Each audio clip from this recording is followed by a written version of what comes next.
se lahko vidimo v tem muzeju?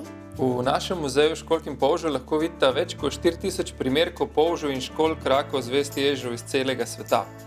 V bistvu je ena lepših zbirk na tem delu Evrope. Imate fosile, kopenske polže, sladkovodne, iz našega morja, iz Mediterana in potem se podate v ocean. Kakšna je razlika med školjkami in polži?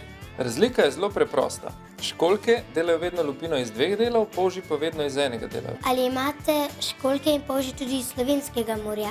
Naše morje je majhno, ampak zelo bogato. Imamo več kot 400 vrst polžev in školjk v našem morju. Mi jih predstavljamo recimo 1/3, od pogostih do tudi zelo redkih. S čim se prehranjujejo polži in školjke?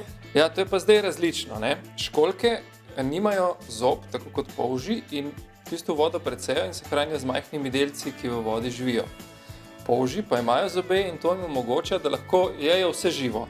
Od alg, od solate do drugih morskih zvezd, morskih kumar, druge polže napadajo, druge školjke. Večina polžev v bistvu mesojedih, ne rastlinojedih, kot si ljudje mislijo. Ali so polži in školjke zaščiteni?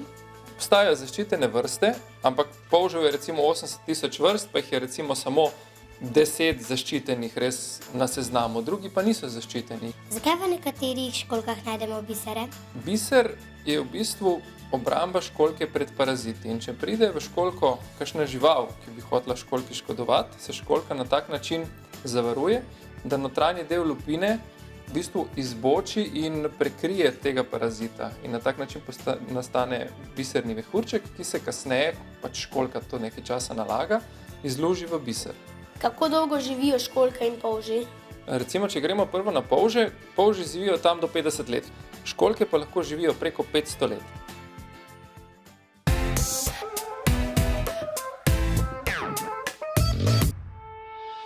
Kaj pa je tole? To je pa naša ideja, da predstavimo lahko majhne pod povečavo, ker dostikrat so majhni polži in školjke tako majhni, da jih je zelo težko videti in pa smo se mi spomnili, kaj pa če bi takšne preproste mikroskope vzeli in naredili takšne mizice, kjer se lahko pogleda različna morska dna. Recimo tole, vidiš, to je zdaj povečano školjčišče pri Luki Koper, tisti školjčni nanos. Tu je potem iz Pirana, pod Piransko cerkvijo, kako izgleda morsko dno. Potem tu je fosilizirano morsko dno iz Siene, iz Italije, ker že 3 milijone let ni več morja. Potem tej najmanjši, ko izgleda kot pesek, so pa izvirski polži iz Verda, iz Ljubljanice. In to so odrasli polži, veš, to ne zraste večje. Wow, koliko je ta školjka velika, a je največja? Ja, v našem muzeju je največja, pa to tudi največja vrsta školjke na svetu. Naša ima 1 meter in težka je 150 kg.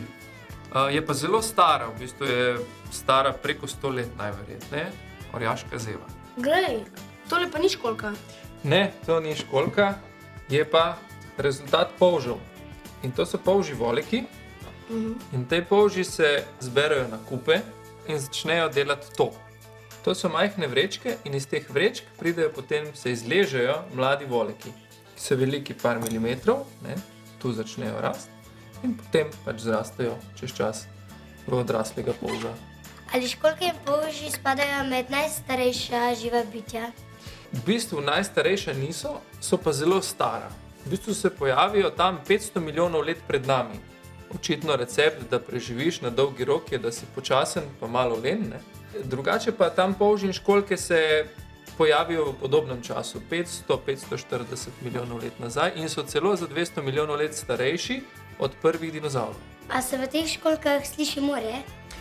Ja, morje se sliši, ampak ne v školjkah, veš, v polžih. To so polži.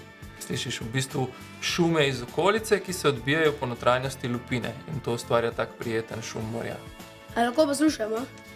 Ja, seveda, evo, izvolite. Pa povejte mi, kaj slišite, kakšno morje ste si izbrala. Moje morje je veliko, pa zelo mirjeno. Zelo mirjeno pa veliko. Moje pa malo Mogoče, ker je razburkano. iz Južne Amerike, tvoje pa je razburkano, s Filipinov mogoče kakšen del.